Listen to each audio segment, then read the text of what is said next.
I lent my cousin money for his sick dog. Turns out he bought a new motorcycle instead, but he did not expect what would happen next. Family means different things to different people. To some, it's unconditional love and support. To others, it's just an obligation. And sometimes it's a burden. For as long as I can remember, my cousin Ethan 26M has been the walking definition of a screw-up. He's that guy, the one who never grew up, never took responsibility, and never had to because someone was always there to pick up the pieces for him. Our family enabled him for years, making excuses, covering for him, bailing him out. I never understood it. I 27M was the complete opposite. I worked for everything I had. And the one thing I valued more than anything? Loyalty. That's why when Ethan called me in the middle of the night, crying about his dog, I didn't think twice. I had no idea that in doing so, I was about to learn just how low Ethan could really go. It was 2 a.m. when my phone rang. I was dead asleep, the kind of deep, dreamless sleep that makes you feel like you just blinked before waking up again. My first instinct was to ignore it. Who the hell calls at this hour? Then I saw the name. Ethan. Now, a late-night call from Ethan was never a good sign. In the past, his 2 a.m. calls meant one of three things. He was drunk and needed a ride. He was in trouble and needed money. He was drunk, in trouble, and needed money. I almost let go to voicemail, but something in my gut told me to pick up. Please, man, I don't know what to do. His voice was shaking, crying, and just like that, I was wide awake. Ethan was a lot of things. Reckless, selfish, a compulsive liar. But he wasn't the type to cry. What happened? I asked, heart already racing. It's Baxter, he choked out between gasping breaths. He's really sick, man. He's been throwing up all day. He won't eat, won't drink. He just lays there whining. I sat up so fast I almost knocked my phone off the nightstand. Baxter, his golden retriever, his one and only good thing. Ethan was an absolute mess of a human being, but he loved that dog, I thought. If something was seriously wrong with Baxter, this was bad. Did you take him to the vet? I asked. Ethan sniffled. Yeah, I did. They did an x-ray. Said it's an intestinal blockage. He needs emergency surgery. My stomach dropped. An intestinal blockage. That wasn't just he's feeling under the weather. That was life or death. The blockage meant that Baxter had swallowed something he couldn't pass, something small enough to go down, but too big to come back up. How much is this surgery? I asked, bracing myself. Ethan said, for 1,000, I don't have it. I exhaled sharply, already running through options in my head. Did you ask about a payment plan? Dude, my credit's trashed, maxed out all my cards. They won't let me do payments. Ethan admitted, voice cracking. Of course. Ethan had money for weekend luxury car rentals. He had money for new sneakers every month. He had money for expensive watches, for bottles at the club, for stupid impulse buys that he didn't even need. But when it came to Baxter's life, he was broke. I ran a hand down my face, trying to wake myself up. Ethan begged. I swear I'll pay you back. Just please, man. And right there, that's what got me. Because Ethan was a liar, a mooch, and an idiot. But one thing I truly believed, he loved that dog. Baxter had been with him since college, through every bad decision, every failed relationship, every job he got fired from. Baxter was loyal to him. So, of course, I wired him the $4,000 without hesitation. Because no one would lie about something like this, right? In the days following that 2 a.m. phone call, I try not to let my thoughts spiral. Ethan hadn't updated me on Baxter, but I told myself not to overthink it. He was probably just exhausted from everything. A major surgery like that required round-the-clock care, and knowing Ethan, he was probably overwhelmed trying to handle it all. Still, I couldn't shake the unease. Ethan was terrible with responsibility, but there was one thing he was good at, posting everything online. His life played out on social media like some kind of highlight reel. A constant stream of blurry party pictures, overpriced sneakers, and obnoxious motivation quotes about success that never quite matched his reality. And at the center of it all was Baxter. But now, nothing. No updates. No pictures of Baxter resting after surgery. No selfies of Ethan cuddling him on the couch. No dramatic post about how he almost lost his best friend. It didn't make sense. Even if Ethan was busy, he'd never pass up an opportunity for attention. A few days passed, and my patience started wearing thin. I shot him a text asking how Baxter was doing. He answered almost immediately, which should have reassured me. But the response was too casual. He said Baxter was fine, just chilling. That was it. No details, no elaboration. I asked if the vet gave him any post-surgery care instructions, just to see if Ethan had actually gone through with it. He said, yeah, just basic stuff. Rest, meds, keeping an eye on him. Something about it felt off. The words were empty, like he was trying to brush me off without saying too much. I should have pushed harder, but I wanted to believe him. So I did. Until that night. I was mindlessly scrolling through my phone when I got a text from my younger sister. She sent me a screenshot. It was a post from Ethan's Instagram. At first, my brain didn't register what I was looking at. It was just Ethan grinning from ear to ear, standing next to a brand new motorcycle. My stomach dropped. My brain was struggling to catch up with what my eyes were seeing. A motorcycle. A fully loaded, brand new, custom-painted motorcycle. A $7,000 motorcycle. Just 1 week after he had supposedly been too broke to save Baxter's life. I scrolled through the comments, my pulse hammering in my ears. People were hyping him up, asking how he pulled off. I felt my whole body go still. My fingers tightened around my phone as the realization hit me all at once. He lied. I had wired him $4,000. Money meant to save his dog's life. And he had taken it and bought himself a motorcycle instead. I couldn't move. I just sat there, staring at the screen, trying to convince myself there was another explanation. Maybe he had come into money another way. Maybe he had already paid for Baxter's surgery, and this was just a coincidence. I wanted so badly for that to be true. But deep down, I already knew the truth. Ethan hadn't mentioned the surgery since that night. He hadn't once sent me an update. No pictures of Baxter recovering. No vet bead. No proof that anything had ever happened. Because it never did. I felt something boiling in my chest. A slow, rising rage that made my hands shake. This wasn't just stupid. This wasn't just reckless. This was monstrous. Baxter had been suffering, crying, barely able to move. The vet had confirmed he needed emergency surgery. And instead of doing the only decent thing, instead of using the money to save his own dog's life, Ethan let him suffer. Because he wanted a new toy. I had always known Ethan was irresponsible. I had always known he had no sense of priorities, no sense of consequences. But this was something else entirely. I had trusted him. I had believed him. I wasn't going to let him get away with it. I was going to get Baxter out of there. I didn't sleep that night. Every time I closed my eyes, I saw Baxter. The way Ethan had described him, weak, barely moving, suffering. I imagined him lying on the floor of Ethan's shitty apartment, waiting for help that never came. Whimpering in pain, while Ethan was out shopping for a fucking motorcycle. I couldn't believe I'd been so blind. Ethan had always been reckless, but I never thought he was this cruel. I had trusted him with that money without a second thought, convinced that no one, not even him, could be heartless enough to let their own dog suffer just for a luxury purchase. I was wrong. By the time the sun came up, I'd already made my decision. I was going to take Baxter. I drove to his place without warning. I didn't text. I didn't call. I wanted to catch him off guard, to see the look on his face when he realized I knew. The second I pulled up to his apartment complex, I saw the motorcycle, sitting in the parking lot, gleaming under the morning sun like some kind of trophy. It was even more expensive looking in person, brand new, polished, not a single scratch on it.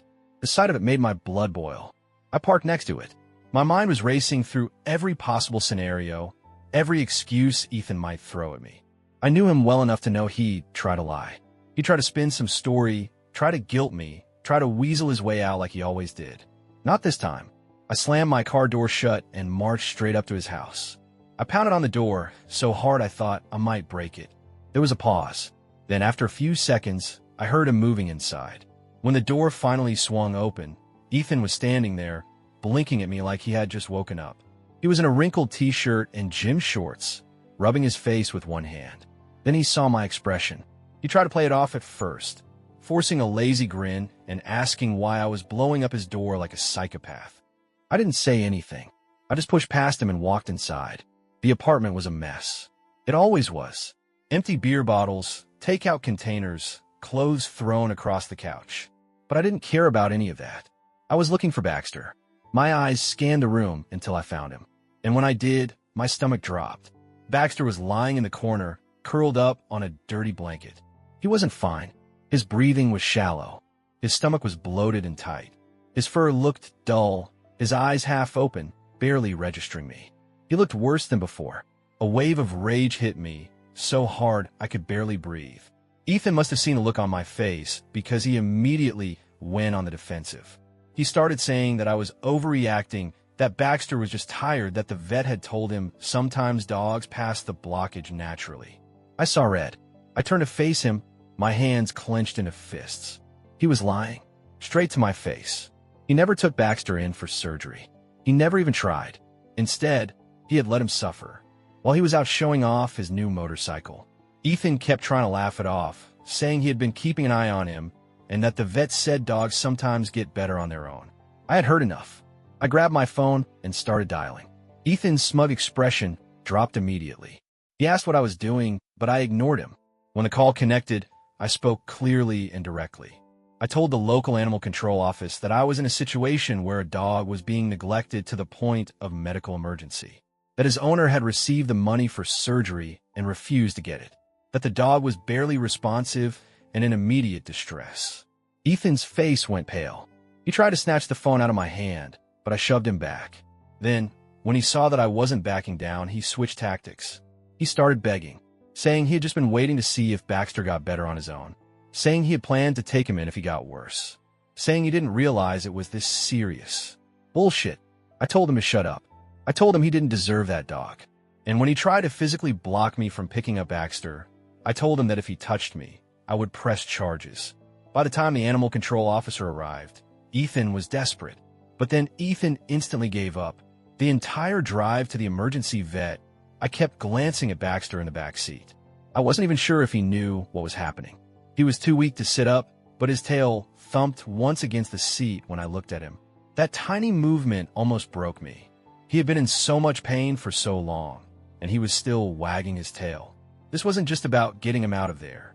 I was going to make sure Ethan never recovered from this. When we arrived, the workers must have seen the panic on my face because they didn't ask me to fill out any documents first. Then the waiting began. Minutes felt like hours. I kept going over everything in my head. Ethan's lies, the Instagram post, the smug way he had tried to act like Baxter was fine. How he had let him suffer just to buy a goddamn motorcycle. It wasn't until the vet came back into the room that I snapped out of it. They told me Baxter's condition was severe. The blockage had been inside him for too long. He was dehydrated, his stomach swollen from built-up gas. I didn't care about the cost. I didn't care if it meant spending every last cent I had. I just wanted him to live. I sat in that waiting room for hours, long enough for the rage to fully settle in. And the longer I sat there, the more I realized I wasn't just going to take Baxter. I was going to ruin Ethan. Because this wasn't just about money. It wasn't just about a stupid, selfish decision. This was neglect. This was animal cruelty. I had been too lenient with him for too long. Everyone had. His whole damn life, people had covered for him, bailed him out, cleaned up his messes. I was about to make sure no one ever did that again. The first thing I did was call Ethan's parents, my aunt and uncle.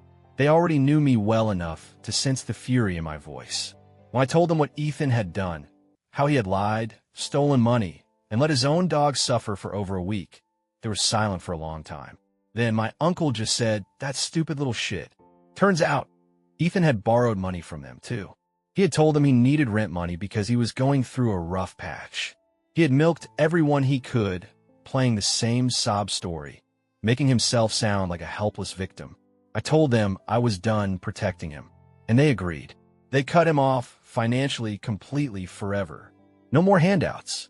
No more rent checks. No more bailouts.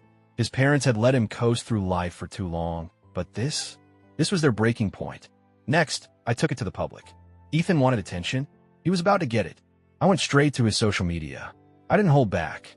I commented on his motorcycle post, telling everyone exactly how he got the money, how he had lied about Baxter needing emergency surgery, begged me for money, and then spent it on himself while his dog slowly suffered. I wasn't vague. I didn't try to be polite about it. I laid it all out in painful, brutal detail, and it blew up instantly. Mutual friends saw it. His coworkers saw it. People started sharing the post, calling him out, turning on him. Some people tried to defend him at first, saying there had to be a misunderstanding. People went feral. After it, Ethan deleted himself from all social networks. Even the people who used to kiss Ethan's ass, the ones who partied with him, The ones who used to hype him up turned on him. Because stealing money? That's one thing. But letting your own dog suffer just to buy a motorcycle? There was no coming back from that. Just as I was about to close my phone, I got a call from the animal control officer who had helped me take Baxter. She told me that, after assessing the situation, they decided to file a formal complaint about the negligent treatment of animals. And because Ethan had already signed over ownership of Baxter to me, he couldn't backtrack. He couldn't claim it was a misunderstanding. The evidence was stacked against him. The vet's report showed that Baxter's condition had been neglected for days. The text showed that Ethan had the money to save him and chose not to. The social media post, the one where he bragged about his motorcycle just days later, that was just the cherry on top. The officer told me they were building a case. If everything went through, Ethan would be facing actual charges. He could get a fine, community service, and possibly even jail time. I hoped he did, because for once in his life, Ethan was about to face real consequences. The surgery was expensive, way more than it would have been if Ethan had just taken him in sooner. I didn't care. Baxter pulled through. It took him weeks to fully recover. I spent every day making sure he got the care he needed, feeding him small meals, monitoring him closely, making sure he felt safe, where he wasn't suffering because of Ethan's selfishness. Baxter was mine now, and I was never letting anything bad happen to him again. Ethan tried to crawl back. He had lost everything. His parents had cut him off. His job had fired him after the whole situation went viral. His friends had abandoned him. So he called me, and he had the audacity to say that he regretted everything, that he had made a mistake, that he had been going through a rough time, that he wanted to see Baxter. I told him that the moment he chose a motorcycle over Baxter's life, he lost the right to call himself his owner. I blocked him. Ethan never recovered from it. After the initial animal control report was filed, I made sure Ethan didn't get the chance to weasel out of it. This wasn't just about taking Baxter away from him. This was about making sure he faced real consequences for the first time in his life. I stayed in touch with the officer who handled the case. She assured me that Ethan's situation was not just a minor infraction. It was not a simple fine or reprimand. It was a serious case of animal neglect. The case against Ethan was airtight. Baxter's medical records. The vet provided detailed reports proving that Ethan had ignored Baxter's suffering for at least a week. X-rays showed how severe the intestinal obstruction was. The money trail. I had the bank transaction records showing I had sent Ethan $4,000 specifically for Baxter's emergency surgery. That was hard evidence that he had the means to pay for it and chose not to. The witness statement from animal control. The officer who arrived at Ethan's apartment had seen Baxter's condition firsthand. She provided an official statement detailing how lethargic, dehydrated, and bloated Baxter was when I took him. Ethan was screwed. The prosecutors took one look at the case and decided to move forward with formal charges. Ethan was charged with animal neglect, first degree, a misdemeanor that carried up to a year in jail and a $5,000 fine. Theft by deception. Because he had fraudulently obtained money under false pretenses, he was also looking at another misdemeanor charge that carried potential jail time and restitution. At this point, Ethan panicked. He tried to cut a deal. Ethan had to stand in front of a judge and hear his crimes read out loud. And let me tell you, it looked like shit. He had lost his job. His reputation was in the gutter. Even the people who used to kiss his ass had abandoned him. Ethan was sentenced to 6 months in county jail, $5,000 in fines, mandatory community service at an animal shelter, 100 hours, court-ordered ban on pet ownership for 5 years. He also had to pay me back the $4,000, plus an additional $2,000 in legal fees. For the first time in his life, Ethan had no one to bail him out. He had lost everything, and he deserved every second of it. And Baxter made a full recovery. It took weeks of careful monitoring, medication, and small meals, but he pulled through. He gained weight. His fur started shining again. He had a real home with someone who actually loved him.